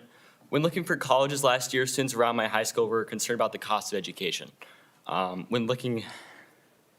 many of you know, the cost of obtaining a four-year bachelor degree or an associate's degree has risen, such as at the University of Minnesota and other universities. For many students and families, this is often a barrier to entry for these students. The price tag for an education is too high. However, a new scholarship program, the North Star Promise, made the entire equation flip overnight. High school students facing those difficulties found new hope in the North Star Promise. In nearly all aspects of my life, from school to work, people who found out about the North Star Promise were now seriously considering going to school. I'm not just talking about four-year degrees, but I'm also talking about associates and certifications to enter trade fields and in-need employment areas in our state. Not only did North Star Promise change the way students in my school felt, but also where I work. During my senior year of high school, I worked as a dietary aide at a hospital, and during my break, one of my colleagues was talking about how she wanted to go back to school to earn her associates. But the cost of college was holding her back. I asked her if she knew about the North Star Promise, which she had no idea existed. Once I told her, however, her face lit up.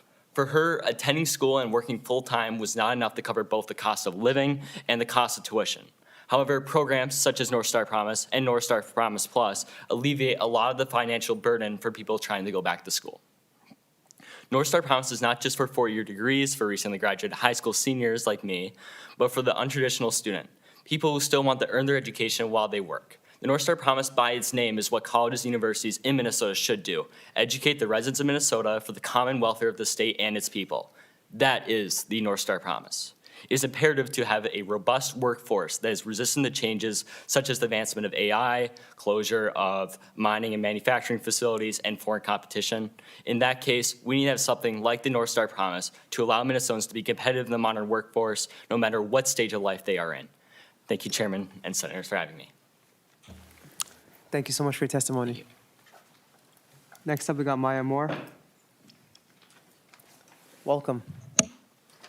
Hi. So my name is Maya Moore, and I'm a parenting student at Normandale Community College. I'm also in the nursing program. I just found that out recently, so yeah, it's pretty exciting. So you might be wondering why I, a single mom in a community college, am standing before you here today, or actually sitting. But for me, it feels like destiny. I come from a family of activists. My grandfather, MC Moore, filed a lawsuit that desegregated the county that I'm from in Southeast Louisiana. My dad is also a Marine who sued the Coast Guard for discrimination and won. So the opportunity to tell you guys about the importance of protecting the North Star Promise, a program that is changing lives across the state, is one that I could not pass up. Knowing history and your role in it is an important family value, and it's one that I'm proud to impart to my daughter today.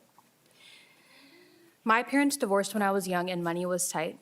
We moved around a lot and struggled to secure basic essentials, but I was a good student, and in high school, I received a leadership opportunity that brought me to Princeton University for the summer.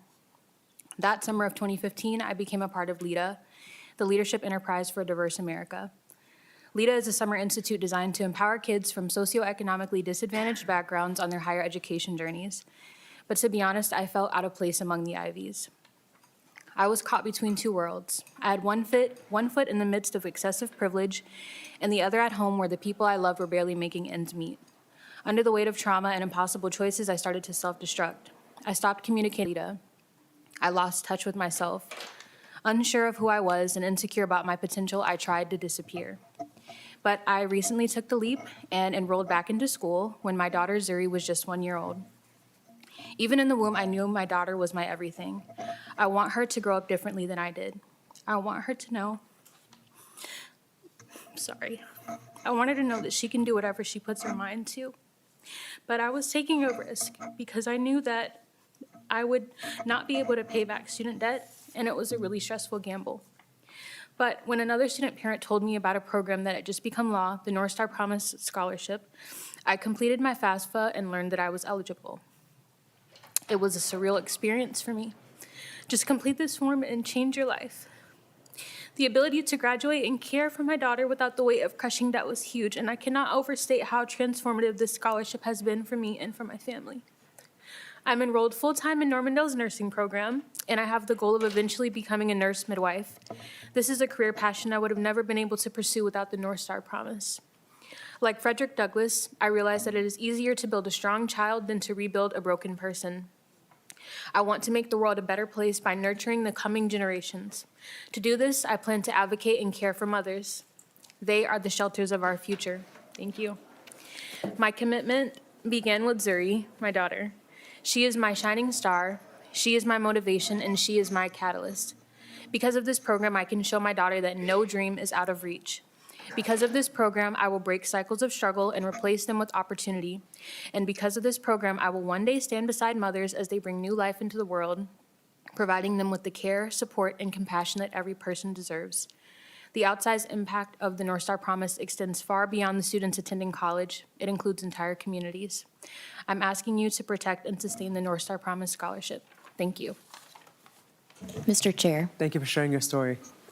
Senator Umar Verbain. Just wanted to take this moment right now to just say I feel confident saying that the committee is all very proud of you for going back to school as a student parent. And this is just one of the reasons why I think it's so important that we keep those differentiators in the state grant formula, because our student parents have so many needs, and I really commend you for going back to school with a 1 year old. I'm sure your daughter is so proud of you, and your family is as well. I certainly am. I'm sure our committee members are, but I think your testimony just shows why we have to stay committed to our student parents and understand the unique needs that they have. And we really have to account for that in the state grant. So I just wanted to mention that, and thank you for coming. Thank you so much, Senator. And once again, from all of us, thank you for sharing your story. Next up on Zoom, we have John Runnigan. Welcome.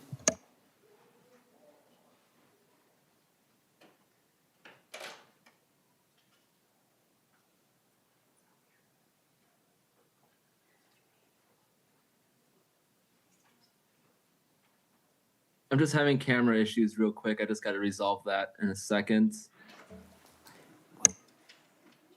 No worries. We can go to the next testifier while you're fixing the camera. No worries. Perfect. Thank you. No worries. We'll jump to Rahma Ali. Welcome. Introduce yourself for the record and begin.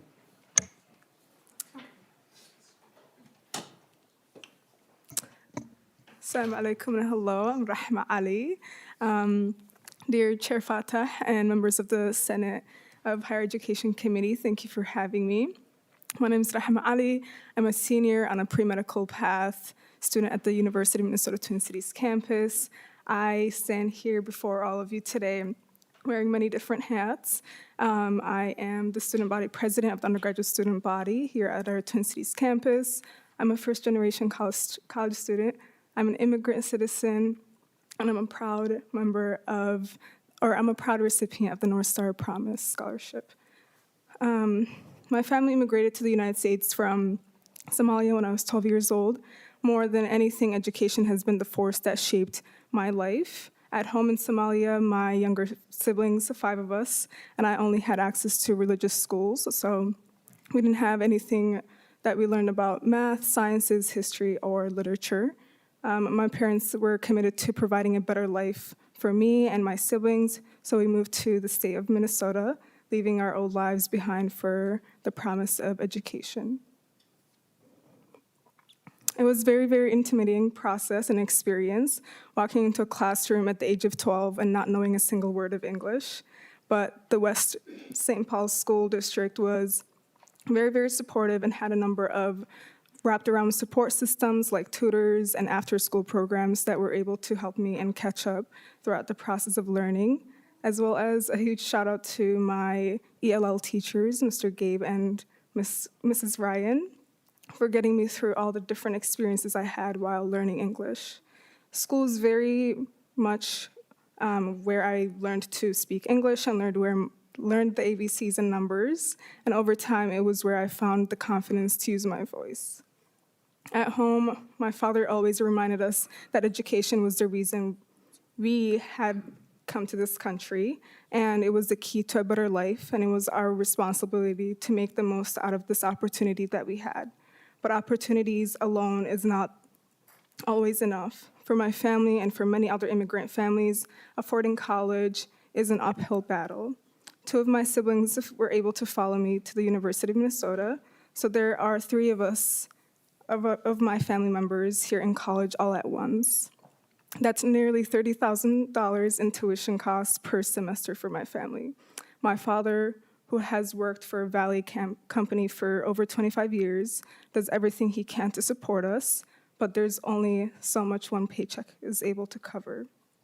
Even with the Pell Grants, the Minnesota State Grant, and scholarships from different programs throughout the university, so the President's Emerging Scholars Program that I'm a recipient of, I was constantly worried about how to pay for school.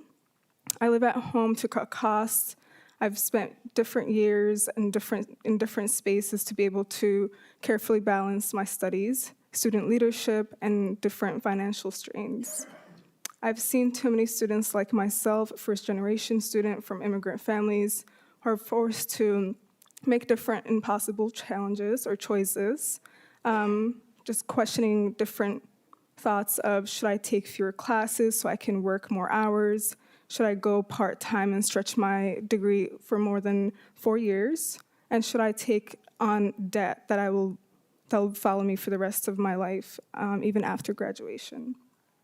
For my family, the North Star Promise Scholarship changed everything.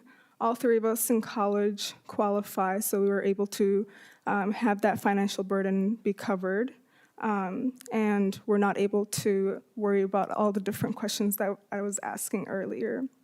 We don't have to hold on our breath with my parents at the end of every semester and pray that grants and scholarships are not able to cover those costs. It means my siblings and I can focus on what truly matters, our education, our futures, and our ability to give back to the state that has given us the chance at a better life. This program doesn't just help students afford school, it ensures that they can fully engage in their education. It allows students like me to be leaders on campus, to excel in rigorous academic programs, and to prepare for careers that will serve the Minnesota communities. My name, Rahma, it means merciful and compassionate, so it feels like destiny that I would serve my communities as a future doctor. I want to contribute to public health solutions that improves the lives of underrepresented populations.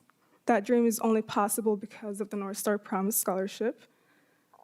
In terms of higher education should be an open door, not a financial burden that shuts students out. The North Star Promise Scholarship is one of the most meaningful investments Minnesota can make, not just in students, but in the families, in the communities, and in the state's future.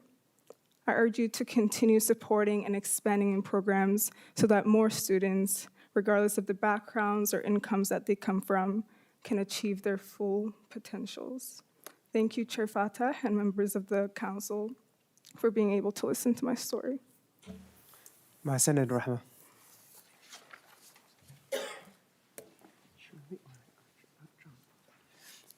John Runnigan's back online. Welcome. Thank you for having me, and thank you for dealing with my technical issues. Good afternoon, Chair Fateh and members of the committee. My name is John Runnigan. I grew up on a farm in Fergus Falls, and I am a student at Concordia College in Moorhead, working on my degree to become a social studies teacher. I'm here today to tell you about the impact North Star Promise has on individual students in the higher education system in Minnesota. But first, I want to take you to the day that everything changed for students like me.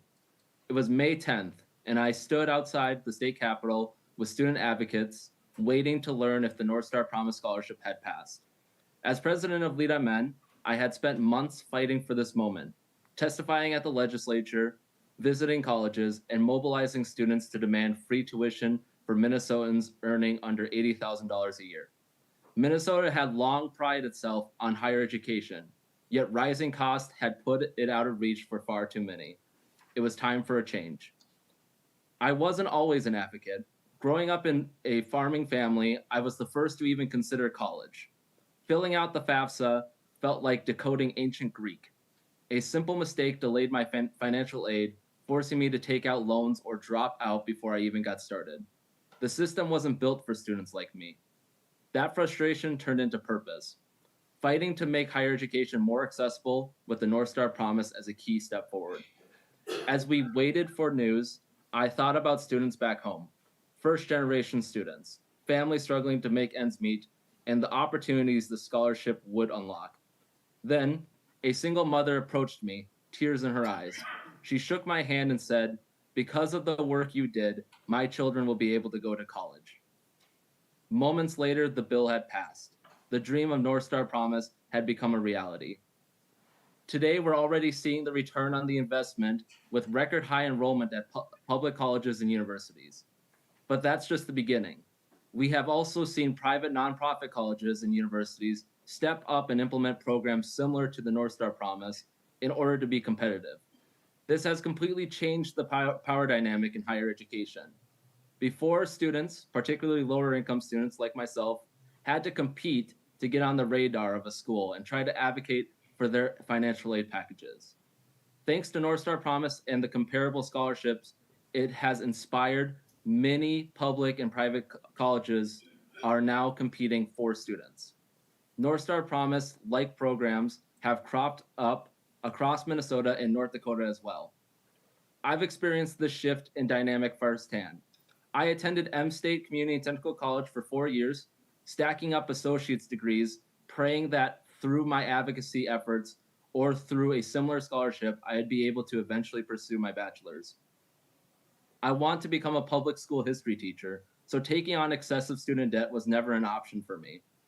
After North Star Promise passed, Concordia College implemented the Concordia Promise Scholarship, which offers free tuition for families making under $90,000. Through that program, I enrolled and will graduate in May of 2026 with my bachelor's degree. North Star Promise has fundamentally changed higher education in Minnesota and beyond. It has made it more accessible, more affordable, and more equitable, not just at public colleges and universities, but at higher learning institutions across the state. The impact has already been profound for individuals like me and for institutions. Just imagine if we doubled down on that investment. North Star Promise Scholarship is a promise we must keep for today's students and the generations to come. Thank you. Thank you so much for your testimony. Our final testifier is Shirley Moore. Welcome. Thank you. Good afternoon. My name is Shirley Moore, and I am a nursing student at Metro State University. It is an honor to be here with you today to share my story and the life-changing impact that the North Star Promise program, scholarship program has had on me, my family, and my future. I come from a large family, one of 7 siblings, raised by parents who immigrated from Laos in the late 1980s as part of the Hmong refugee settlement. Growing up in our immigrant household was not easy. Our family relied on public assistance to get by, living paycheck to paycheck. My parents worked around the clock, endlessly, to support our family. And as a result, they were never home, a heartbreaking sacrifice to give me and my siblings a better life. As such a great deal of responsibility fell to us children to take care of one another. While other children were being sent away at summer camps, we were working and contributing to our family. The idea of paying for college felt like a distant dream. That dream would take a decade to pursue. I applied for college in my senior year of high school and was accepted, but deferred my enrollment to support my family and work. At 19, I became a certified nursing assistant and began working in the nursing homes. My journey to become a nurse wasn't linear. Like many students from low-income background, family responsibilities and financial barriers meant stopping and starting your education again and again. For more than a decade, I worked full-time while trying to earn a degree. I fought to stay on path, no matter how long it took. In 2021, my entire family contracted COVID-19. We lost my grandmother during the quarantine period. My brother was hospitalized. It was a devastating time for me and my family, rife with worry, uncertainty about the future. I saw firsthand how difficult it was for a family to be separated from their loved ones during their most vulnerable moments. That experience solidified my commitment to nursing. I knew I had to finish what I started. In 2022, I was accepted to Metro State nursing program. I was shocked, and I finally felt like I accomplished something. However, the financial stress nearly broke me. I was working overtime at a hospital, I was working overtime at a hospital just to stay afloat. My days were a blur. I would work overtime, shift from 7 p. to 7 a.m., then commute 45 minutes to school for class. I'd be on campus until 4 or 5 p.m., nap when I can, and then go back to work. There were moments I thought I had to drop out, not because of my abilities, but because I wasn't sure I could physically and financially keep going.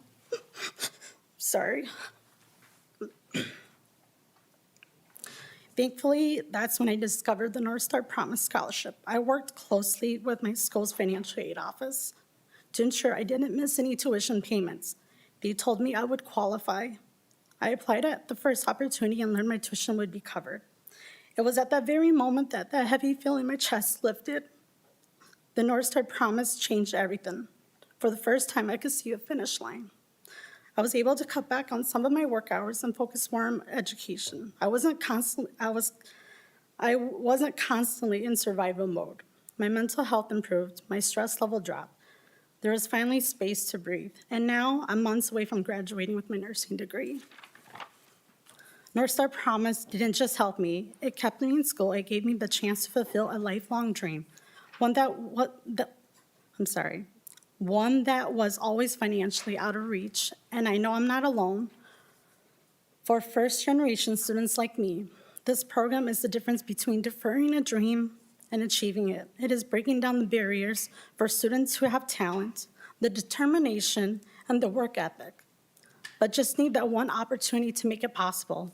When I graduate in May, I will enter a field in desperate need of skilled, compassionate professionals. I will be there for patients and their families during their darkest times, just as I wish someone could have been for mine.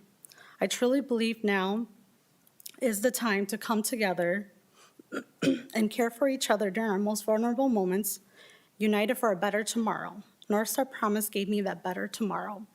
I ask you today, please protect and sustain North Star Promise so that students like me, students who refuse to give up, have the chance to change their lives and serve their communities. Thank you. Thank you so much for sharing your story. Are there any questions from members? Seeing none, I was proud and honored to hear from the administrators and college presidents about the benefits of the North Star Promise on enrollment, and more importantly, we heard stories from students about what it meant to them, the impact it's had on their lives, and as Shirley said, for a better tomorrow. So hoping to build off of that work with all of you. So thank you. With that, we're adjourned.